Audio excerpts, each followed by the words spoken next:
오늘은 주기도문 강의 네 번째 주로서 마태복음 6장 9절의 말씀을 가지고 함께 공부를 하겠습니다. 다 같이 마태복음 6장 9절 한 목소리로 읽어보십시다. 그러므로 너희는 이렇게 기도하라. 하늘에 계신 우리 아버지여, 이름이 거룩히 여김을 받으시오며, 이름이 거룩히 여김을 받으시오며. 이 말씀을 가지고 공부를 하겠습니다. 아버지의 이름이 거룩하기 위해 살아가는 것, 이것이 바로 하나님 나라 백성이 어떻게 살아가야 하는 것인가에 대해서 가르쳐주고 있습니다. 거룩은 하나님의 속성을 대표합니다. 거룩, 이것이 하나님의 나라의 시민권자의 삶의 본질이 됩니다. 성경에서 의미하는 거룩은 이 세상에 속한 것이 아닙니다. 그래서 거룩이라는 말 자체가 우리에게 좀 부담이 되는 것 같습니다. 왜냐하면 우리는 왠지 거룩한 자 같지가 않기 때문입니다. 고린도 교회는 여러 가지로 문제가 많은 교회였죠. 그런데 바울 사도는 그런 교회를 향하여 뭐라고 불렀어요? 고린도전서 1장 2절 우리 다 같이 한번 읽어보십시다.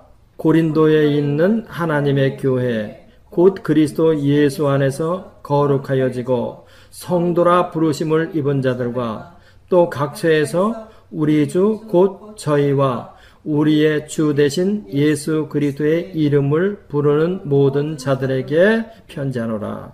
사도 바울은 고린도 교회는 정말로 여러 가지로 문제가 많은 교회였었지만은 그 고린도 교회 교인들에게 그리스도 예수 안에서 거룩하여지고 성도라 부르심을 입은 자들, 이렇게 부르는 거예요. 우리는 거룩한 자들입니다. 우리는 우리들 자신의 거룩으로 거룩한 자가 된 것이 아니고 그리스도의 은혜로 거룩해 된 자들이죠. 타락한 아담의 후예는 육이기 때문에 그들이 자신이 가지고 있는 거룩으로는 결코 거룩하게 될 수가 없습니다. 그렇지만 우리는 중생하여 하나님의 은혜로 거룩해 된 사람들입니다. 그렇죠? 바울 사도는 이 사실에 대해서 다음과 같이 말합니다. 고린도전서 1장 30절 다 같이 너희는 하나님께로부터 나서 그리스도 예수 안에 있고 예수는 하나님께로부터 나와서 우리에게 지혜와 의로움과 거룩함과 구속함이 되셨으니 너희는 하나님께로부터 나서 그리스도 예수 안에 있고 예수는 하나님께로부터 나와서 우리에게 지혜와 의로움과 거룩함과 구속함이 되셨다. 우리에게 거룩함이 되셨다. 예수 그리스도께서. 우리의 거룩은 그리스도 안에서 은혜로 인한 거룩입니다. 우리들 자신의 거룩이 아닙니다. 우리는 은혜로 거룩하게 된 사람들입니다. 그렇죠? 그러므로 우리는 이제부터 하나님의 이름이 거룩해 되는 이러한 삶을 살아야 하는 것입니다. 그러면 하나님의 이름이 어떻게 거룩하게 됩니까? 우리 다 같이 마태복음 6장 9절 다시 한번 읽어보십시다. 하늘에 계신 우리 아버지여, 이름이 거룩히 여김을 받으시오며. 하늘에 계신 우리 아버지여, 이름이 거룩히 여김을 받으시오며. 어떻게 하나님의 이름이 거룩하게 되는지 여러분들 생각하신 걸 한번 말씀해 보세요. 하나님의 이름이 어떻게 거룩하게 되는 것 같아요? 말해봐요. 끝까지. 말하다가 모르겠다 그러면 하나님의 이름이 어떻게 거룩하게 되느냐? 첫째는 이름이 거룩히 여김을 받기 위해서는 하나님의 이름에 합당한 영광이 하나님께 돌려질 때 하나님이 거룩하게 되죠. 그죠? 그 다음에 두 번째는 하나님의 이름이 있는 자녀들의 거룩한 삶을 통하여 하나님의 이름이 거룩하게 되는 거예요. 그렇죠? 예, 우리는 그렇기 때문에 하나님의 이름에 합당한 영광이 하나님께 돌려질 때 하나님의 이름이 거룩하게 된다는 것부터 공부를 시작하십시다. 하나님의 이름에 합당한 영광이 하나님께 돌려질 때 하나님의 이름이 거룩해 된다는 말은 무슨 말 같아요? 하나님의 이름에 합당한 영광이 돌려져야 된다. 그것은 하나님은 창조주 하나님으로 계시고 자연 만물은 그 피조물의 위치에 있을 때 하나님의 이름이 거룩하게 되는 것입니다. 우리 하나님은 창조주 하나님이시다. 그리고 자연 만물은 다 그 피조물이다. 창조주는 창조주의 위치에, 피조물은 피조물의 위치에 있게 될 때 하나님의 이름은 거룩해 되는 것입니다. 그런데 피조물이 자기의 위치를 벗어나 얼마나 창조주와 동일한 위치에 있고자 노력하는지 모릅니다. 창조주와 피조물 사이에는 건너지 못할 강이 있습니다. 피조물은 그 차이를 인정하고 피조물의 위치에 있어야 하는 거죠. 그렇죠? 이 건너지 못하는 강, 하나님은 도달할 수 없는 곳에, 피조물이 도달할 수 없는 곳에 계심을 나타내는 성경적 용어가 바로 거룩입니다. 그렇기 때문에 창조주와 피조물의 차이를 인정할 때 하나님의 이름이 거룩하게 되는 것입니다. 이 말은 성경에 우상을 만들지도 말고 우상에 절하지도 말라는 명령과 직접으로 통하는 말입니다. 하나님은 창조주이시기 때문에 인간이 만든 우상을 통하여는 하나님의 이름이 거룩히 여김을 받을 수도 거룩해 될 수도 없습니다. 그런데 사람들은 인간이 만든 것을 가지고 신으로 섬기려고 창조주라고 하나님이라고 하려고 얼마나 그러는지 모르는 것입니다. 저는 유사히 평상시에 신에 관심이 많았던 대학 교수들이 자담회를 한 내용을 인터넷 중앙일보에서 읽은 적이 있습니다. 그들이 뭐라고 얘기를 했냐면은 과학의 목적은 신을 아는 것이다. 이렇게 말하면서 과학과 신은 만날 수 있는가 하는 것에 대해서 자기들의 의견을 말했습니다. 저는 이런 글을 읽을 때마다 언제나 내 마음속에 떠오르는 생각이 있습니다. 고린도후서 4장 4절 우리 보십시다.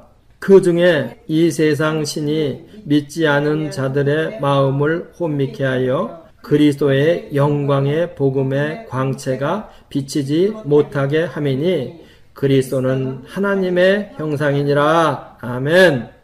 이들이 말하고 이들이 찾고 있는 신은 세상 신인 범신을 말하고 있습니다. 범신. 범신이라는 것은 무엇이냐? 만유 가운데 신이 있다고 하는 것이 바로 범신입니다. 범신. 그래서 신은 자연 안에 내재하고 있다. 이렇게 말하는 것입니다.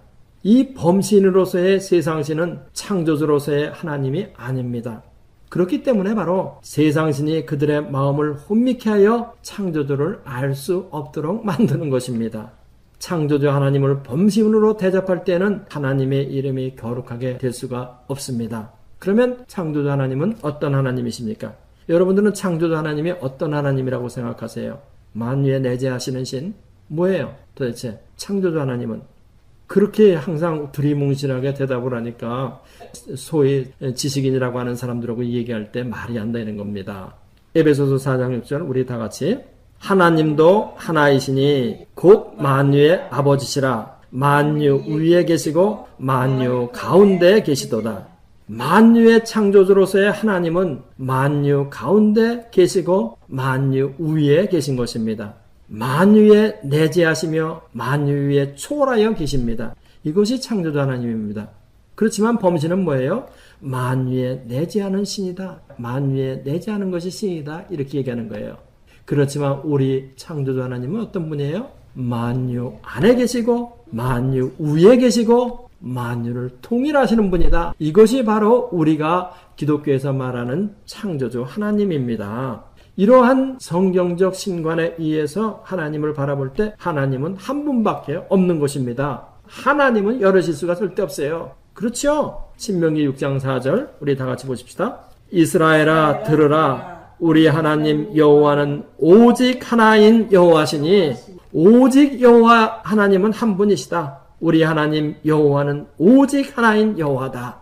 창조주이신 하나님은 만유 안에 내재하시고 만유 위에 초월하신 분이라고 할 때 그렇게 하나님을 인정할 때 하나님의 이름이 거룩하게 되는 것입니다. 할렐루야. 범신으로는 절대로 하나님의 이름에 거룩이 돌려지지 않습니다. 그러면 과학과 신은 만날 수 있는 것입니까? 과학적 법칙은 객관성과 반복성에 기초합니다. 오늘 일어난 일이 내일도 똑같이 계속적으로 반복적으로 계속 발생할 때 그리고 그것이 증명으로 가능해야 하나의 과학적 법칙으로 인정됩니다. 그렇지 않으면 법칙으로 과학에서 받아들여질 수가 없어요. 그렇죠? 그렇지만 이 우주 안에는 우연이라는 것이 있습니다. 과학에 의하면 이 우연은 법칙으로 받아들여질 수 없어요. 과학적 법칙으로 받아들여지지 못한다고 해서 우주 안에 우연이 없는 것은 아니거든요. 과학을 통하여서는 필연성과 객관성과 반복성이 있는 것만 증명이 됩니다. 객관성과 반복성이 없는 우연이라고 하는 것은 과학에 의해서 증명이 안 돼요. 그렇지만 초월자이신 하나님은 이 우연도 발생하게 하시고 통제하시는 분이에요. 만유 위에 계시며 만유 안에 계신 하나님은 이 우연도 발생하게 하시고 통제하시는 분이라는 거예요. 그렇기 때문에 객관성과 반복성에 의해서 기초한 과학이 우연과 법칙을 함께 통제하는 하나님을 깨닫게 할 수 없다는 거예요. 하나님을 알게 해주지는 못한다. 그렇기 때문에 과학은 신의 존재를 증거할 수는 있어도 하나님을 알게 해주지는 못한다. 그러니까 누구든지 하나님을 알기를 원하는 사람들은 과학으로 시작해서 하나님을 알려고 하면 아예 모르는 거니까 시작도 안 되는 거예요. 하나님의 이름은 믿음으로만 영화롭게 됩니다. 하나님의 이름은 믿음으로만 거룩게 되는 거예요. 범신으로 하나님을 이해하려 할 때는 하나님의 이름이 영광스러워지지 않습니다. 하나님을 믿음으로 받아들일 때 하나님의 이름이 거룩해 되는 것입니다. 아멘. 여기서 우리는 우리가 알아야 할 하나님의 이름이 무엇인가를 알아야 할 필요가 있습니다. 그렇죠? 우리가 하나님의 이름이 무엇이냐? 이것에 대해서 알아야 될 필요가 있습니다. 창조주 하나님의 이름으로 엘로힘과 구속주로서 여호와입니다. 창조주의 이름으로 엘로힘과 구속주로서 여호와, 이것이 바로 하나님의 이름입니다. 창조주로서의 하나님의 이름인 엘로힘에 대해서는 창세기 1장 1절, 우리 다 같이 한 목소리로 태초에 하나님이 천지를 창조하시니라. 태초에 하나님이 천지를 창조하셨다 할 때 그 하나님의 이름이 바로 엘로힘으로 나와 있어요. 엘로힘. 그 다음에 여호와 하나님의 이름이라는 말은 창세기 2장 4절, 다시 한 목소리로 여호와 하나님이 천지를 창조하신 때에 천지에 창조된 대략이 이러하니라. 창세기 1장 1절에서는 하나님의 천지를 창조하셨다 그러면서 창세기 2장에 가면은 여호와 하나님이 이런 말이 나와요. 영어로는 Lord God 이렇게 번역이 되어 있어요. 이 말은 원어에 뭐를 번역한 거냐면은 야훼 엘로힘, 이 말을 번역한 거예요.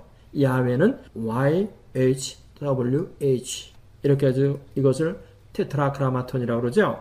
그러므로 히브리어 야훼 엘로힘을 영어로는 로드 갓으로 번역했고 우리말은 여호와 하나님이라고 번역한 것입니다. 그런데 우리가 이 창조주 하나님에 대해서는 잘 알고 있지만은 이 여호와의 이름의 특별한 의미에 대해서 우리가 알아야 할 필요가 있습니다. 출애굽기 3장 15절 다 같이 읽어보십시다.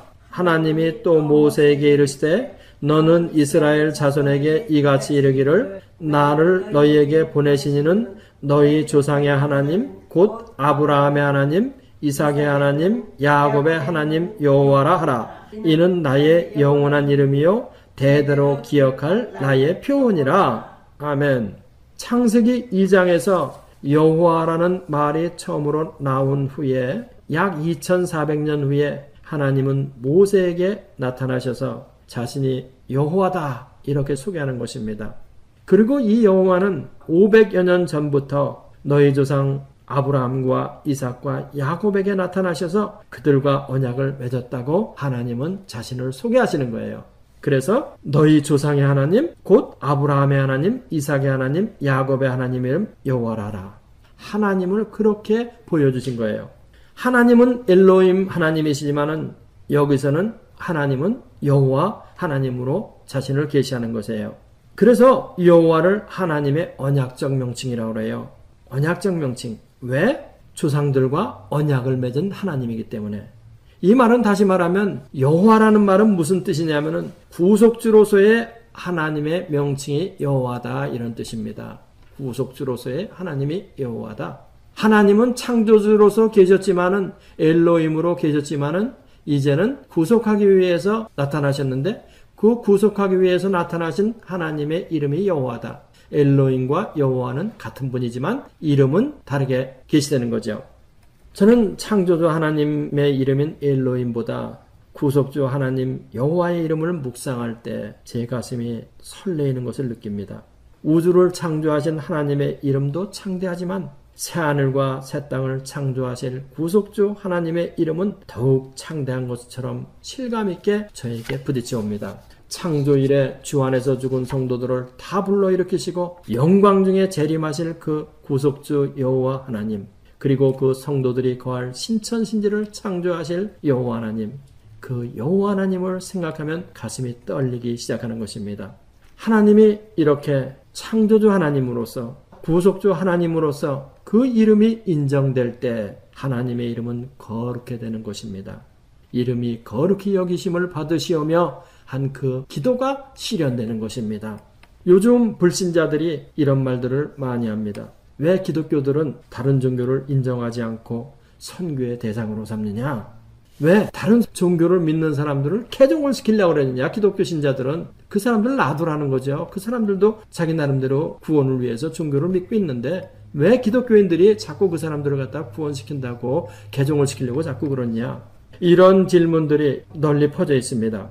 그리고 또 이런 질문들을 부추기는 종교적 결정이 있는데 1960년 제2차 바티칸 공의회의 결정이 있습니다. 이 공의회에서 뭐라고 결정이 났냐면은 타종교에도 구원이 있다, 이렇게 공표한 것입니다. 타종교에도 구원이 있다. 그래서 그 사람들도 그 종교를 믿고 있다. 그런데 왜 그 사람들의 종교를 인정하지 않고 자꾸 선교를 한다고 너희들 그러느냐? 그래서 아프간에서의 피랍 사태는 이런 반대를 더욱더 두드러지게 한 것입니다. 여러분들은 어떻게 생각하세요? 이교도들에게도 구원이 있습니까? No. 왜 없어요? 예수님 외에는 구원이 없다고 벌써 성경에 말씀했습니다. 그 사람들이 얘기하는 거는 그건 너희들 성경에서 그렇지 코란이나 불교 경전을 보면 그렇지 않다고도 얘기를 하거든요. 너희들 성경이라 그렇게 얘기했다는 거야. 이교도들에게도 구원이 있습니까? 만약 그들에게도 구원이 있다고 한다면 그들의 구원은 어떤 구원이에요? 범신론적 구원입니다. 그렇죠? 범신론적 구원.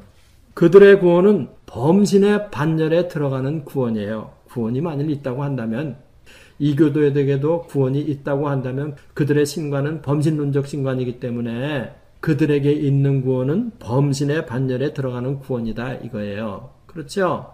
다시 말하면 하나님의 아들이 되는 구원은 아니고 범신 중에 하나인 잡신이 되는 구원이라 이런 뜻입니다. 기독교의 구원은 범신론적 구원과는 달라요. 기독교의 구원은 하나님의 아들이 오셔서 성취한 것이기 때문에 기독교의 구원은 하나님의 아들의 반열로 편입되는 구원인 것입니다.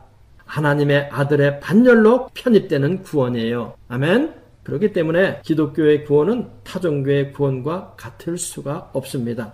타종교로는 하나님의 아들로 편입되는 구원에 들어올 수 없는 것이지요. 그렇죠? 그러니까 성경에 그리스도 예수 외에는 다른 이름으로 구원을 약속한 적이 없다고 성경은 선언하는 것입니다. 하나님의 아들이신 예수 그리스도를 믿는 믿음이 아니고서는 하나님의 아들의 반열에 들어가는 구원은 없습니다. 그래서 기독교는 타종교에 선교하는 것입니다. 타종교를 배척하는 마음에서 그러는 게 아닙니다. 타종교인들을 사랑하는 마음 때문에 구원하려고 선교하는 것입니다. 이것이 기독교인으로서 다른 종교를 인정하지 않고 선교의 대상으로 삼느냐? 거기에 대한 대답인 것입니다. 아멘.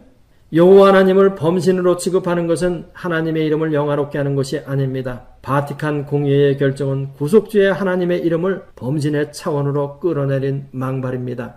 여호와 하나님을 유일하신 구속주로 모실 때 하나님의 이름이 거룩히 여김을 받게 되는 것입니다. 아멘. 다음은 하나님의 이름이 있는 하나님의 자녀들의 거룩한 행동으로 인하여 하나님의 이름이 거룩해 된다는 것에 대해서 말씀을 드리겠습니다. 수많은 기독교인들이 중생한 후에 어떻게 하든지 자신의 의지의 노력으로 거룩한 삶을 살아보고자 노력합니다. 그러면서 때론 성공도 하고 좌절도 하면서 일평생을 살아갑니다. 대부분의 사람들이 이런 수준에서 신앙생활을 하다가 천국으로 갑니다. 성경에서 성도들에게 요구하는 거룩의 수준이 이것입니까? 사실 따지고 보면 이런 수준의 거룩은 타종교에서 거룩한 자들도 행하고 있습니다. 그렇죠?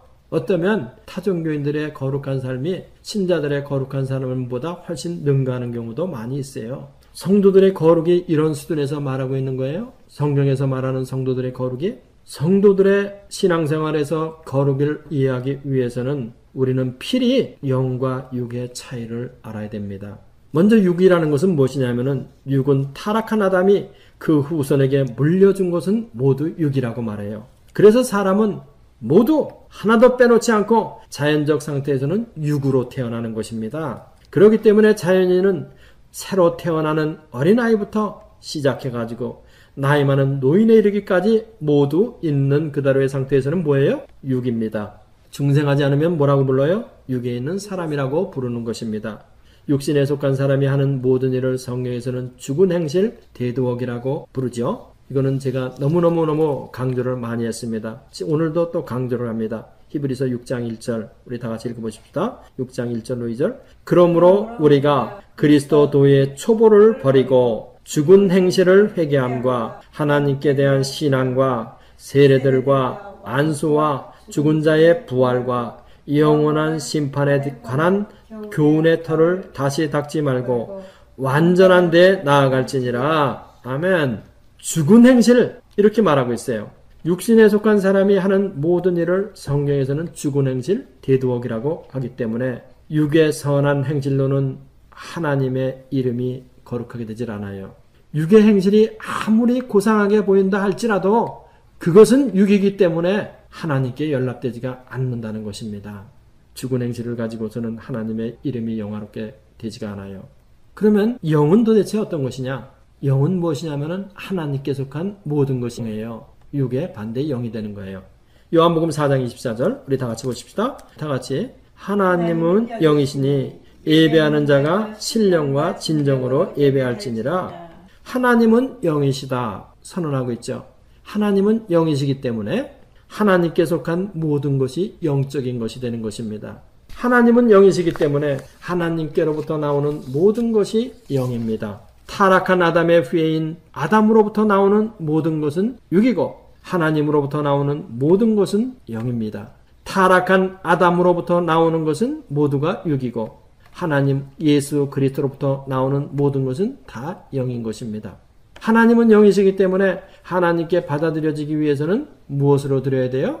영으로 드려야 돼요. 육으로 드리면 안 돼요. 하나님께 속한 것으로 드려야 하나님께 연락되고 하나님께서 영화로움을 느끼는 것입니다. 그런데 중생한 수많은 하나님의 백성들이 자신의 노력으로 자신의 의지의 힘으로 하나님의 이름을 영화롭게 해보려고 노력합니다. 그러다가 실패하고 낙심합니다. 그러다가 다시 일어나서 또다시 해보지만 또다시 좌절을 경험합니다. 일평생 이 일을 반복합니다. 무엇이 문제입니까? 여기서 무엇이 문제예요? 성경에서는 육에 속한 모든 것 우리의 옛사람은 죽어야 한다고 말하고 있는 것이에요. 그런데 수많은 기독교인들이 중생한 후에 하나님께 속한 것 영으로서 하나님께 드리려 하지 않고 옛사람적인 것 육적인 것을 죄제단에 올려놓고 불이 내려오기를 기다립니다. 그러니까 안 되는 거예요. 재물은 죽어서 깨어지지 않으면 연락되지 않습니다. 이것을 여러분들께서 마음속에 오늘 깊이 넣어놓고 오랫동안 묵상하시기 바랍니다. 재물은 죽어서 깨어지지 않으면 하나님께 연락되지 않는다. 재물이 죽어 깨어지지 않으면 그대로는 하나님의 이름이 영화롭게 되지 못합니다. 하나님께 드려진 재물은 죽고 난 후에 깨뜨려져서 하나님이 제시하는 방법에 의해 고기는 고기대로, 피는 피대로, 기름은 기름대로 그 목적에 따라 거룩하게 쓰여지는 것입니다. 민수기 18장 17절로 18절 우리 보십시다. 오직 소에 처음 난 것이나 양에 처음 난 것이나 염소에 처음 난 것은 속하지 말지니 그것들은 거룩한즉 그 피는 단에 뿌리고 그 기름은 불살라 여호와께 향기로운 화제로 드릴 것이며 그 고기는 네게 돌릴지니 흔든 가슴과 우편 넓적다리같이 네게 돌릴 것이니라. 아멘. 여기 보면 하나님 앞에 드려진 제물은 피는 피대로 하나님이 제시하시는 방법에 의해서 드려지고 기름은 기름대로 하나님께 드려지고 고기는 고기대로 하나님이 제시하신 방법에 의해서 드려지는 것입니다. 무엇이에요? 제물은 죽어서 하나님 앞에 드려졌지만은 다시 깨뜨려지는 것입니다. 깨뜨려진다. 그래가지고 하나님의 목적에 따라 쓰여진다. 여러분과 나는 제단에 올려진 제물이라는 것을 명심해야 하는 것입니다. 반만 죽은 제물, 산채로 드려지는 제물로는 하나님의 이름이 영화롭게 되지 않습니다. 수많은 기독교인들이 중생하고 나서 이 일을 반복하는 것입니다. 그리고 끝이 없는 좌절을 경험하는 이유가 바로 여기에 있어요. 하나님께서 아브라함과 언약하실 때 제물을 사이에 두고 언약을 하셨습니다. 창세기 15장 9절 우리 보십시다. 다 같이 여호와께서 그에게 이르시되 나를 위하여 3년 된 암염소와 3년 된 수양과 산비둘기와 집비둘기 새끼를 취할지니라. 하나님은 아브라함과 언약을 하시기 전에 무엇을 명령하셨어요? 뭘 명령하셨어요? 제물을 준비하라. 제물을 준비하라고 명하신 것입니다. 아브라함은 그 명령을 듣고 제물을 준비하였습니다. 그런데 여기에서 제물을 준비하는 아브라함의 태도를 눈여겨보시기 바랍니다. 창세기 15장 10절 한 목소리로 아브라함이 그 모든 것을 취하여 그 중간을 쪼개고 그 쪼갠 것을 마주 대하여 놓고 그 새는 쪼개지 아니하였으며. 이거 한번 설명해 보세요. 이게 무슨 뜻인가? 여기 보면은 암염소와 수양은 죽였을 뿐만 아니라 쪼개서 드렸지만은, 다시 말하면 깨뜨려 드렸지만은, 집비둘기와 산비둘기 새끼는 쪼개지 않고 그냥 올려놨어요. 그러자 무슨 일이 생겼는가 한번 보세요. 쪼개지지 않은 비둘기에는 솔개가 달려드는 것입니다. 무엇인 줄 알고? 시체인 줄 알고 달려드는 것입니다. 창세기 15장 11절 우리 다 같이 솔개가 그 사체 위에 내릴 때에는 아브라함이 쫓았더라. 제물을 드리되 쪼개지 않고 그냥 올려놓은 제물에는 시체인 줄 알고 사체인 줄 알고 솔개가 내려왔다 이겁니다. 그렇지만 쪼개어드린 제물에는 무슨 일이 생겼는가? 우리 한번 읽어보십시다. 15장 17절 해가 져서 어둘 때에 연기나는 풀무가 보이며 타는 횃불이 쪼갠 고기 사이로 지나더라. 쪼개어드린 제물, 깨뜨려드린 제물에는 하나님의 불이 임하여 하나님의 언약 내려온 거예요. 제물을 죽여서 쪼개서 드리니까 그 쪼갠 그 사이로 하나님의 불이 내려와 그 쪼갠 사이를 지나가더라 이런 뜻입니다. 그리고 하나님의 언약이 하늘로부터 내려왔다는 거예요. 15장 18절 우리 다시 읽어보십시다. 그날에 여호와께서 아브라함으로 더불어 언약을 세워 가라사대 내가 이 땅을 애굽 강가에서부터 그 큰 강 유브라데까지 네 자손에게 주노니.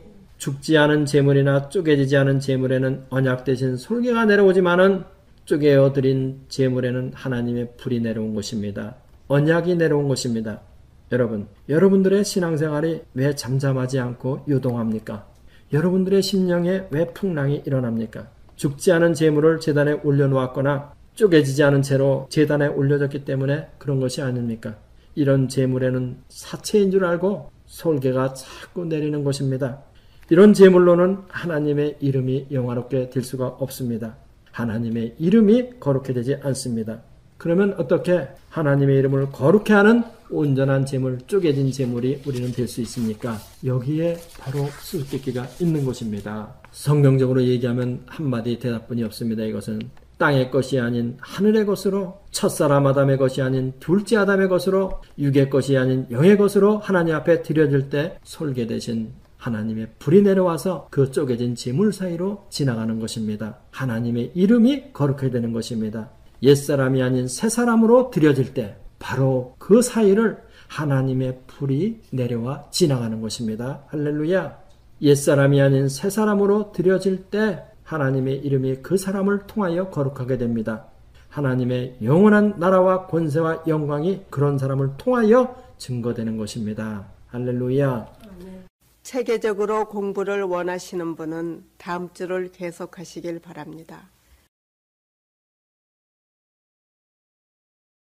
이 성경 공부를 하신 분은 곧바로 라이크 버튼을 눌러주세요. 여러분의 수고가 하나님 나라 확장에 큰 도움이 됩니다.